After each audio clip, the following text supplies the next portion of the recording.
A ballerina's perspective, from performing with New York City Ballet and Alvin Ailey American Dance Theater to publishing poetry books and mentoring kids and teens. Join us in a weekly discussion with experts to gain mental health clarity and achieve growth and moral consciousness. Give our show a 5 stars, comment, share, and come along for the ride. Welcome to the Growth, Grace, and Gratitude podcast. And today we have a special guest, Anya Vasquez, an energy coach for manifestation, empowering mompreneurs to reach their full potential in money, relationship, and health. I love this. Thank you so much for coming on the podcast.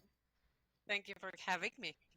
Yes, of course. And I love that you're going into this whole topic of manifestation, and especially for moms, because I feel like, and we're in Cancer season now, by the way, astrologically, it's such a nurturing kind of like watery element where it's favoring the maternal caring side of motherhood.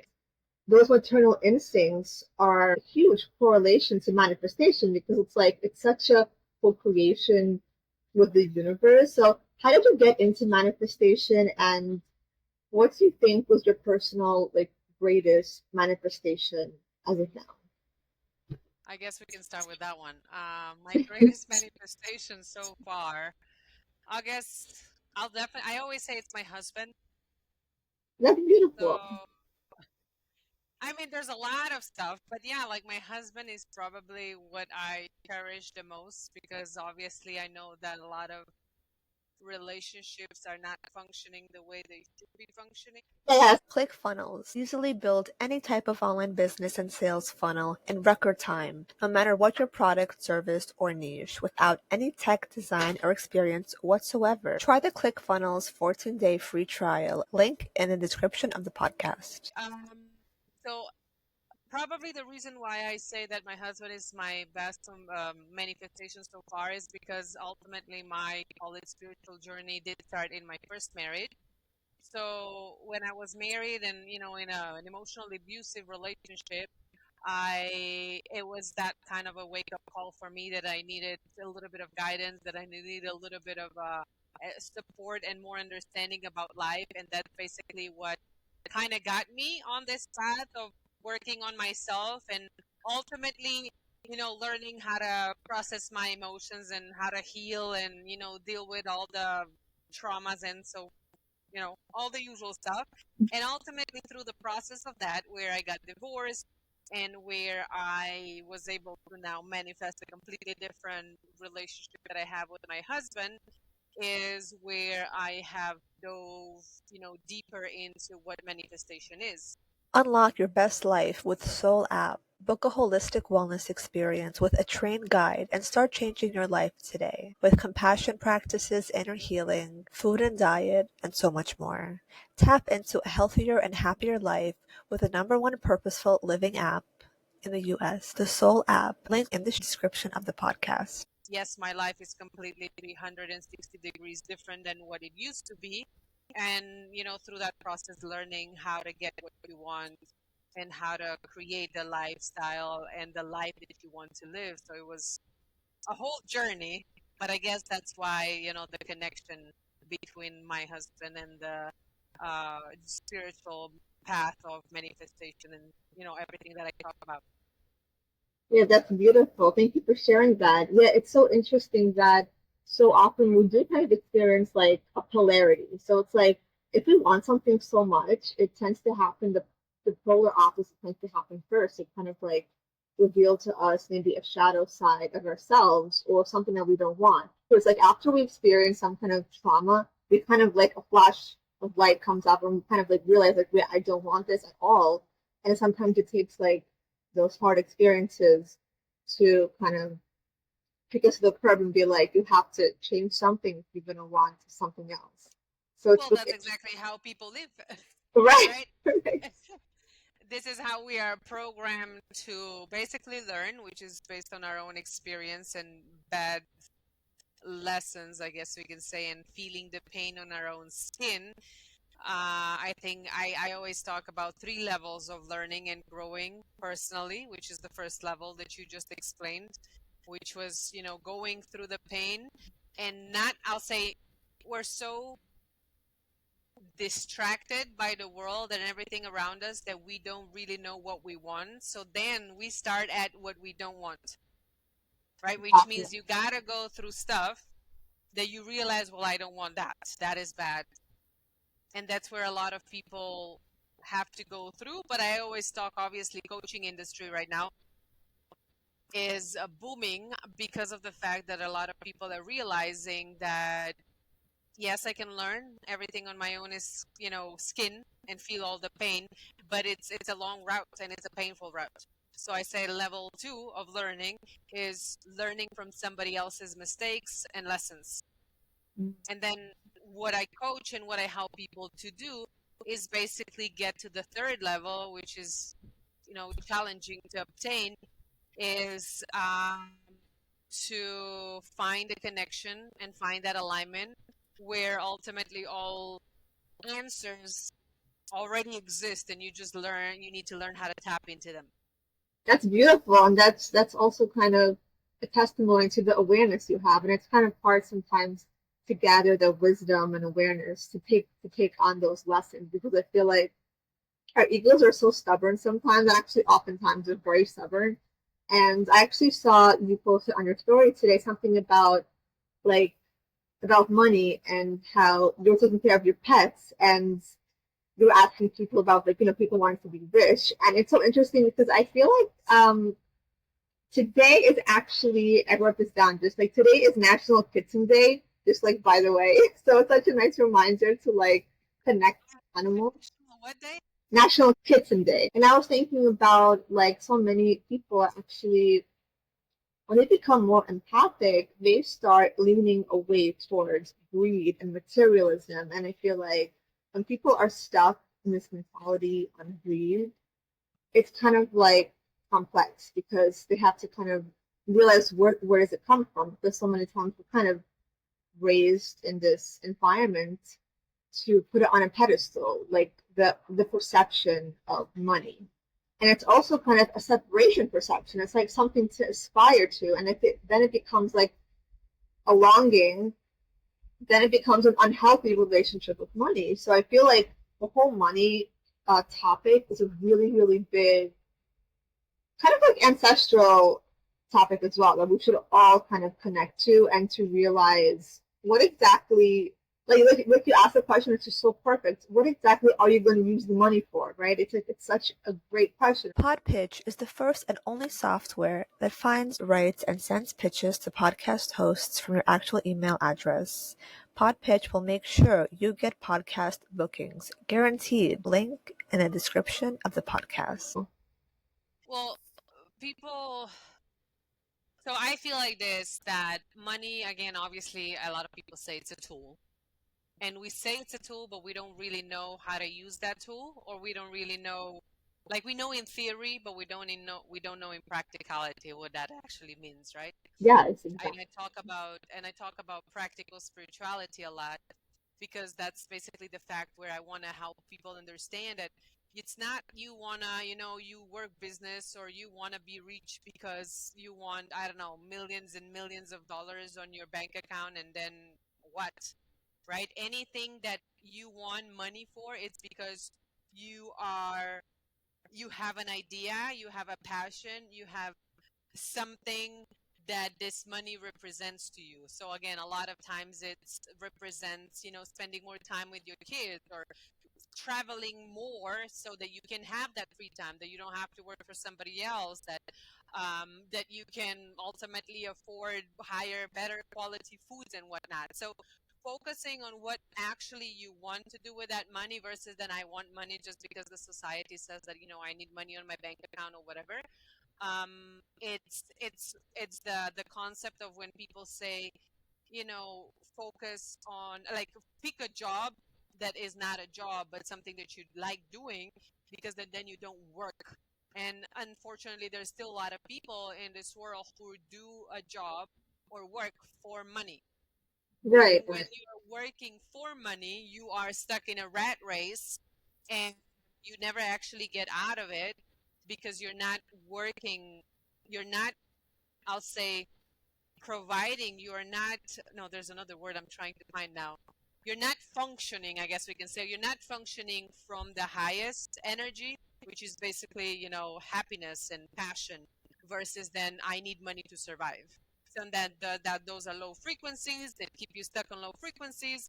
And then again, things don't go the way you want. You can't manifest things that you want to manifest. And then ultimately, the last lesson is something happens to your physical body. So that's what I talk a lot about, because again, money is very closely connected to money. Money is closely connected to your physical health, but a lot of people don't understand that. Sanger Daniel's online seminar promoting a positive message of self-healing with bioenergy work together with live seminars and remote coaching. Use code BIO20 for a 20% discount for our audience. Link in the description of the podcast. Wow. Yeah, that's so interesting.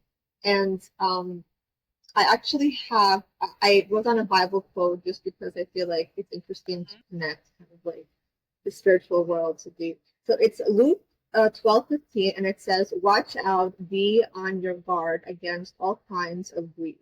Life does not consist in abundance of possessions." And I feel like that's so interesting because that desire for possessions, it feels like an isolation kind of mentality. Because if you kind of are spirituality, you feel spiritual within the universe and you feel the gratitude with nature and the flow of nature, and to see that you are part of nature. And then once you see like the possessions as a separate part of you, and that kind of whole process of integrating spirituality into your life, it's like once you experience a physical like obsession to things, it's kind of going to bring your spirituality kind of to a lower level, and you're going to feel more disconnected. So it's just interesting how people become obsessed to that materialistic side of life. But in reality, it kind of brings you away from the true meaning and the true journey of like, community, union, togetherness. So I think that's a really interesting thing. Well, I think it was a few days ago when I guess I'm going to try to quote it. But it was written something as in, when you are unattached to the material, no, when you're unattached to everything, everything belongs to you. So Wow. again, like understanding, because there's this big misconception, especially when it comes to spirituality, is that you don't need anything. And it's true in a way. Yeah, you don't need anything. However, we're still in capitalism, therefore you need money. Very So funny. so this irony, right, and this ironic concept that I've been noticing, that a lot of spiritual workers or whatever people, gurus, might not completely on a practical level understand. So again, we have a lot of spiritual people who can be very talented and spiritual and doing the inner work, but they have misbalance when it comes to their physical reality, when it comes to their financial reality. So as I said, the quote is understanding that yes, you don't need the materialistic for you to be happy, for you to be grateful, for you to do this, but at the same time, it does belong to you. Because if the universe, source, or God, whatever, created high quality houses, high quality cars, high quality food, and obviously, if you want to be to the highest, purest, aligned, frequency, even for yourself and your body, then you have to be able to afford this kind of food. You can't, eat fast food every day and hoping you're going to be vibrating on, a very high and positive frequency. So again, understanding that all this abundance it belongs to you, and you are supposed to have it, but then it's that balance of knowing that I don't need it and I'm not doing for it, but because I'm doing it for a different reason and different frequency, it automatically comes. And that's the manifestations that I'm talking about a lot, because as I said, a lot of spiritual people will have extra superpowers and can be intuitive and all that, but then in this three world reality, they're single, they can't make relationship works, they have broken relationships with everybody. They're very broke. They're, very minimalistic, can't really survive, can't, cope with community and people. And even though you can be so much into 5D and being spiritually connected to God knows what entities, your reality is still here. So you need to prove this reality also. And you can't just say, you know what, I don't like this reality, because then when you do that, which is again a lot of spiritual people do, I don't like reality, or I don't need money, or I don't need relationship and I'll be forever ever and single, is that you are literally telling God or the universe is whatever you created, it's not what I'm doing, and I'm not aligned with the reality that you put here, which means actually your ego is pretty high. That makes sense, because you're literally telling the universe, like, I don't like what you created and how this reality is, so I'm gonna do what it's not real. But again, you don't run the world, right? And again, the reality is we do live in capitalism. So now when it comes to money, understanding that I need money to pay my bills. And again, there's a difference if I, drive my kids in a being broken down car, or I have a good car that it's safe and provides the quality for my child life. Not because I want to have 5 or 10 cars on my driveway just because I got nothing better to do and I want to spend that money on my 5 cars. No, but knowing that the energy, so your positivity, your trust, your faith into the universe brings you that abundance, even in materialistic. But the, real spiritual people who understand this in practicality. Again, they don't boast, they don't have 20 cars and 20 houses and whatnot, but they understand the money flow and they invest in themselves because they know that is the truth. So I can't be away from the truth of what materialistic, or I'll say capitalism life is now about. Does that make sense? Did I kind of Yeah, explain it? yes, yeah, totally. Yeah, that was great. That was such a great lesson. I feel like, yeah, that's a really beautiful reminder also to people who are on a spiritual journey and they think like, oh, we just have to be magical and like detach from everything. And it's true, you do have to go into kind of like a detached phase to receive in the last phase of manifestation. But I feel like that first phase is the desire to know what you want and to be okay with um accepting that. And it's like going back to the money, that's you put the value, you place the value on money. So if there's whatever value you find in yourself and you feel in yourself, you're allowed to put that value on something that's external to you.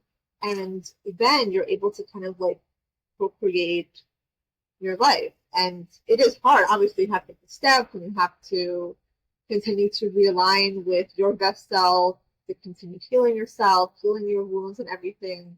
But yeah, it's such a good reminder for people who are on the spiritual journey to not, abandon that part of themselves, which is physically rooted and grounded in this physical reality, and to be grateful for the abundance, for money, just not to be using it and not to use and abuse people about money, because there are so many kind of different experiences where when people have like a limited perception of themselves and they have like a lack mentality, that's where greed becomes to grow so much and you feel like there's always less, like there's always for them less. And that's where greed, I think, it comes from. It's the idea where like I have to hurry up and grab it because like time is running out. And when you begin those inner child healing wounds and you kind of like go to the root of that, it's unbelievable how much healing you can do, and you can kind of restore your relationship with money and with yourself to be able to receive all that is actually yours without feeling guilt. Exactly. Yeah, like I always say, again, I talk about practical spirituality a lot because there's so many tools out there and people get distracted by these tools trying to implement them all, and it just basically drives them into confusion and overwhelm and disappointment.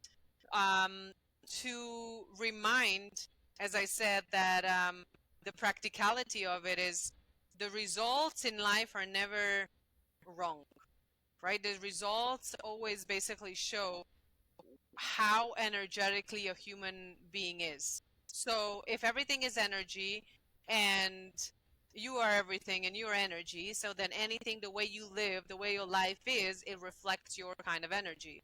It reflects, so again, ending results of where your relationship is, how you are, where's your physical health, where's your physical body, and also where is, your financial state.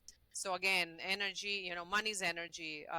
Another human being, obviously, that you have relationship with is energy, and your physical body, everything's energy. So again, learning to look at results of people who preach about this is more important, so that it tells you a truthful and open and honest story of where they are energetically, versus than just, you know, grabbing onto what they talk. Because especially on social media, there's a lot of talking, there's a lot of talk the talk, but maybe a Yes. little bit less of walking the walk. But again, results never lie. So you look at the people's results and will tell you, where energetically they are. Because unfortunately, you still can't go to a human being and say, well, let me measure your positivity. Let me see where you are energetically and press a button, right? But when you see their lifestyle, how they live, what they have, how they do it, that is some kind of a proof that can help people navigate to, who to listen to. That's really great. That's such a good way to take accountability.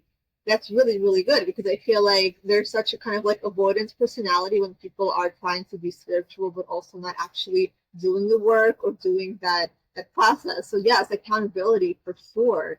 And then when you see those statistics of your own process, you become more empowered because it's like, okay, these are the statistics. This is what I'm doing and what I'm not doing. It's like this brings the inner child back to like the focus to bring it into clarity. And I love that. I feel like so many of us would actually benefit from that for sure.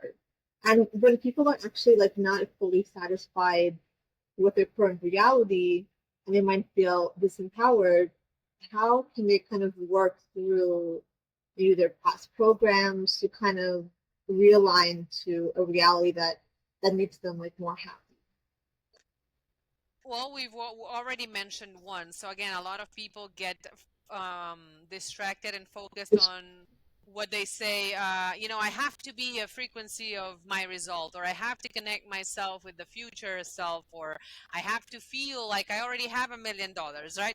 So those things that you hear on social media, which are true, is just a difficult concept for a human being to grasp on.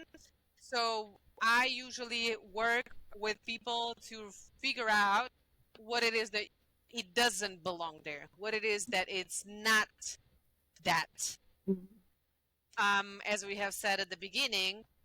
But the way I, talk about energy and manifestation, the most important things are two factors when it comes to this. And I continuously repeat those. Number one is, if you want to truly be strategic and well prepared, and go for the abundance and not just kind of cross your fingers and hope you make it, then destiny blueprint reading is something that you should definitely have, a look at, because it helps you really go into your subconscious programming, like subconscious mind.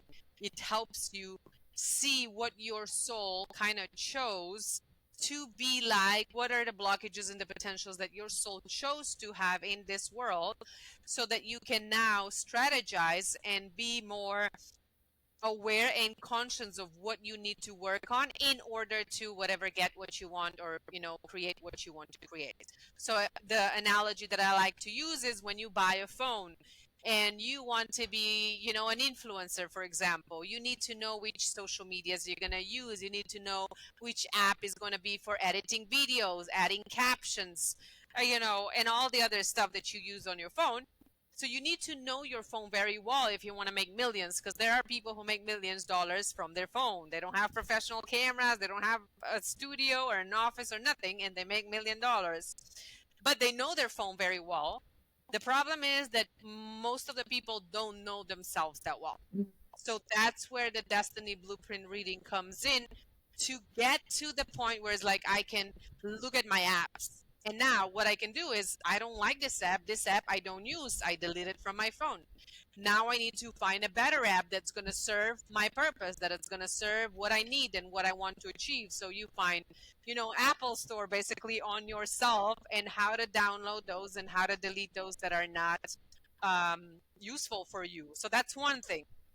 And then the second thing, if I continue with the analogy, is you need to update your iOS system once in a while.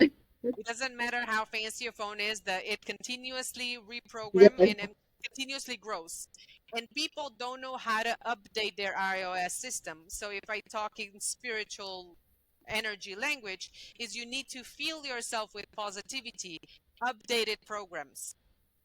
To fill yourself with updated programs for 2024 versus the new living from 1990 or 2000 something, because that's outdated. right. You need to charge yourself.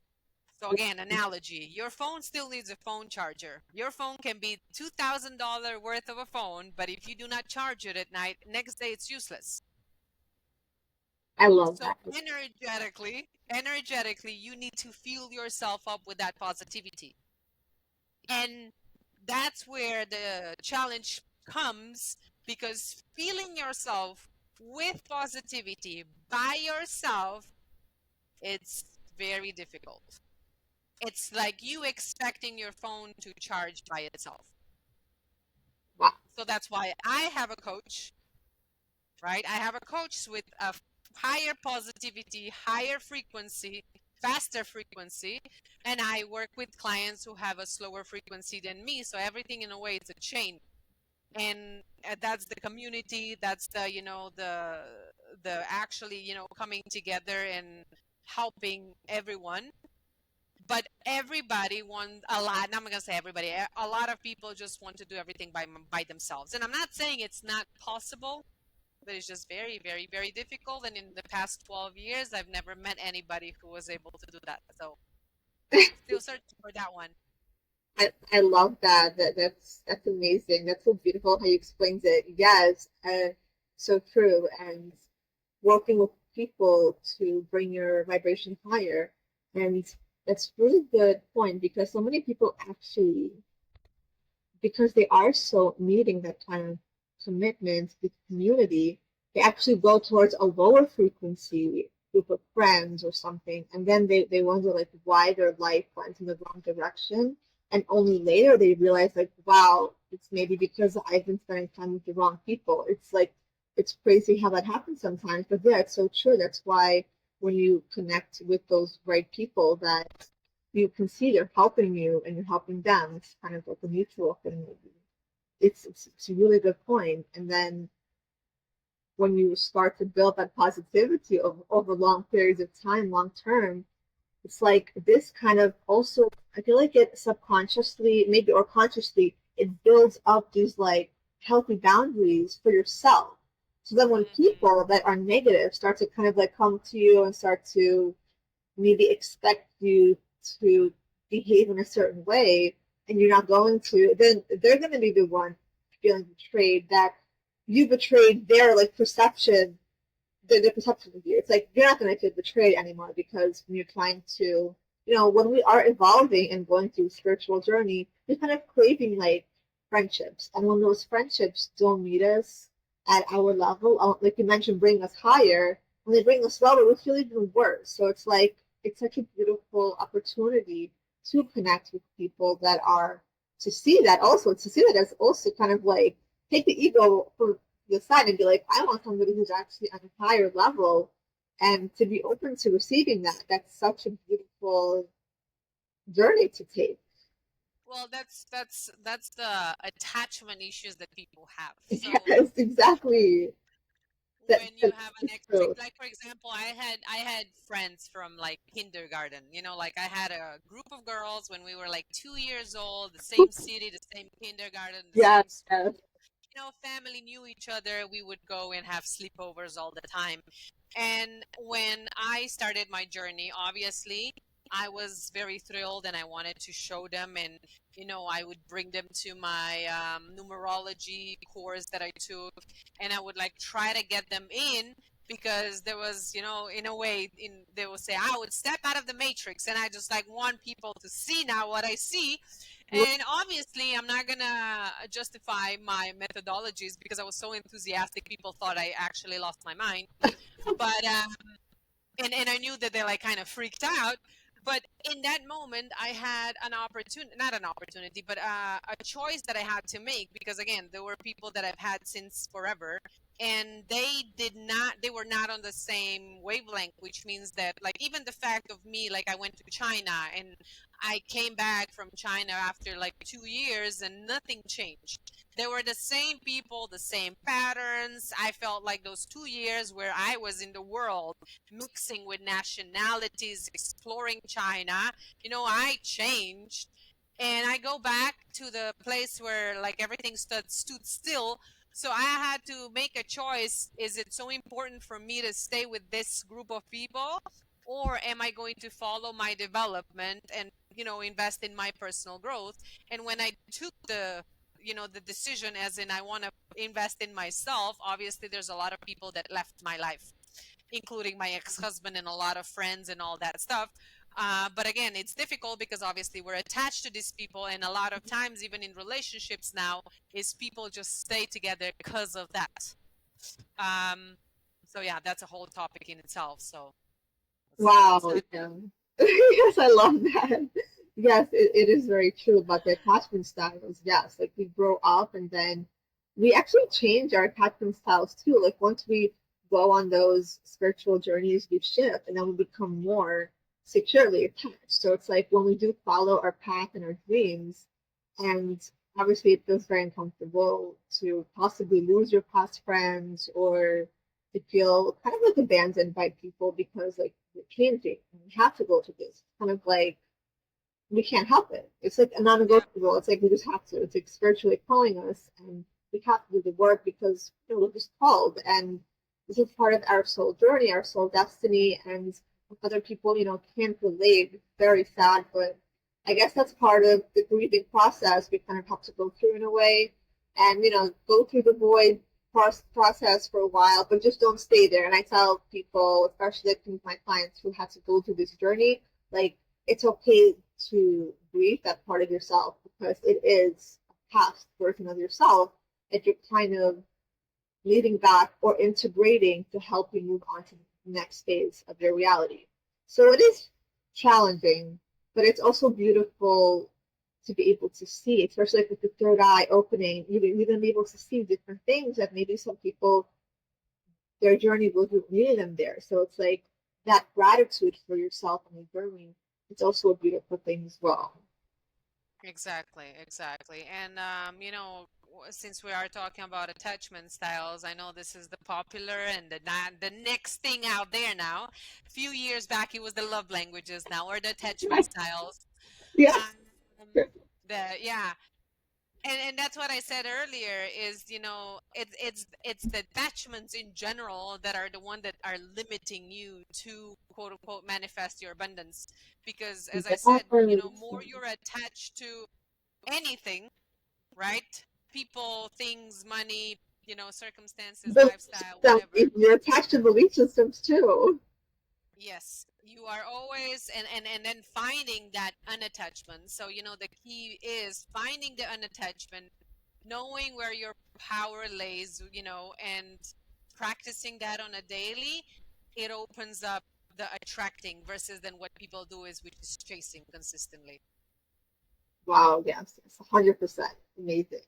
And what advice would you give to somebody who wants to kind of like create or co-create a healthy relationship, but maybe before they felt that they were not in a very healthy relationship, and now they're kind of like more spiritual, more centered. And what are some basic tips for that?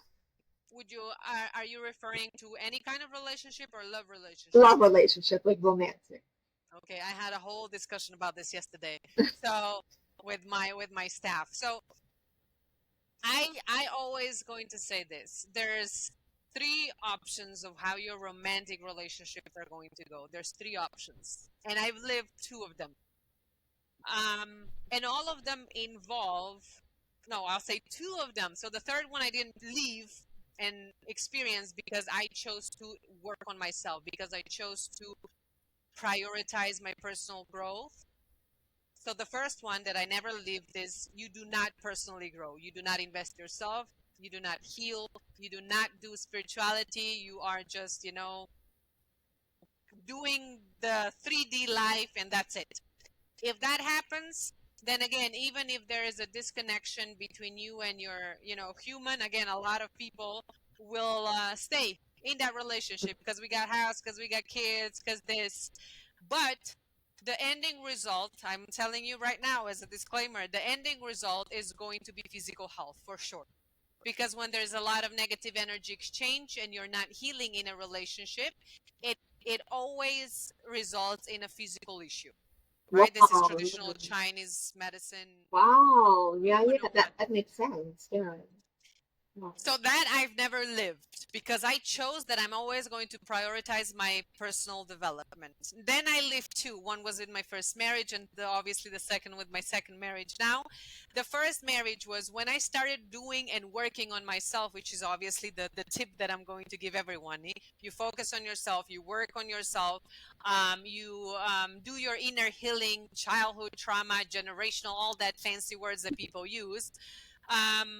To work on yourself, and then in a relationship you have two options. Option number one is that you grow so much because you prioritize yourself that you wake up one day and you say, like, this is not my human being because he doesn't want to, let's say he, she, whatever, doesn't want to follow, is not on the same path. So that's what happened in my first marriage. Again, I started working on myself, and I came to the point where I saw I was growing and I saw that I was learning to live life differently.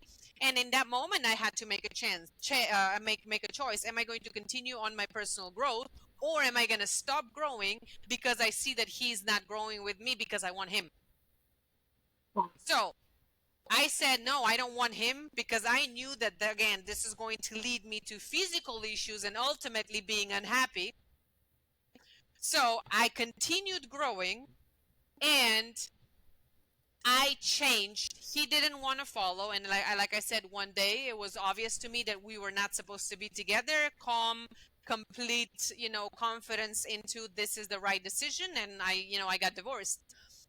While on the second, my life that I live now is when I do continuous invest in myself, and that's how I met my husband, and he knew that I prioritize myself and my energy and my trainings, and I had established my values and my boundaries, and he had to fill this in. So knowing that if in a way, right, if he belongs to me, if the universe wants us to be together, then me doing my work, which is what people don't really get. Like I said, I had just had a conversation with a bunch of girls about this yesterday, and what happens in relationship, we say he's supposed to, he should do this, he needs to do this, and we consistently see what the other person should be and supposed to be doing, but you're not doing it. Right. So I continued doing my personal growth, met my husband, and because I knew that we were supposed to be together, my personal growth was basically, the captain of the ship, inspiring him to do his work as well. Not because I told him or he's supposed to, or because if not, I'm going to divorce you, there's no ultimates or whatnot. But it was basically, and that's the female perspective that a lot of ladies still don't understand. That's the, the power of femininity, is where you start prioritizing yourself to the point that you are an inspiration to your partner.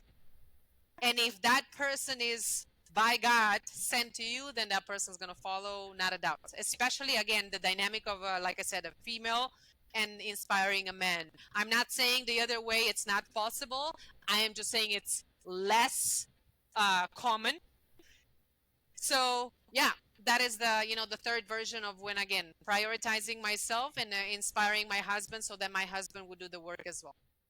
Wow, that's it. It ultimately continues and finishes and work on yourself. That's where we're at.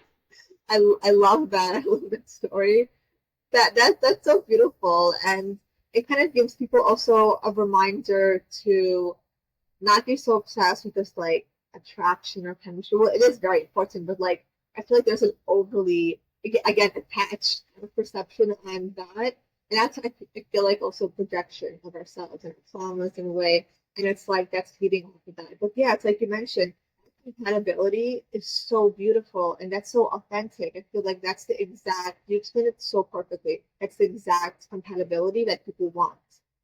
Work on yourself. If you're honestly on that journey, you have to continue to be on that journey. Just because somebody comes over, they're supposed to even encourage you, like, yeah, like you mentioned, even more to be on that journey. So it's such a, yeah, it's great for people who are spiritual or not even spiritual, like whatever journey they're on, to embrace themselves and the partner that's going to come join them. That's such a compatibility. That's like returning Exactly. to compatibility. And it's like so basic, but that's like the correct answer. Yes, yes, that is it. Yes. Okay. Thank you so much for coming on the podcast. It has Welcome. a beautiful conversation. I feel like our listeners will get so much from this, especially from like from mompreneurs, like you mentioned, from parenting to relationships to spirituality, manifestation, and just kind of evolving in this world. There's going to be a little bit of for everyone. So thank you so Awesome. much for coming on today. It was a pleasure to be here.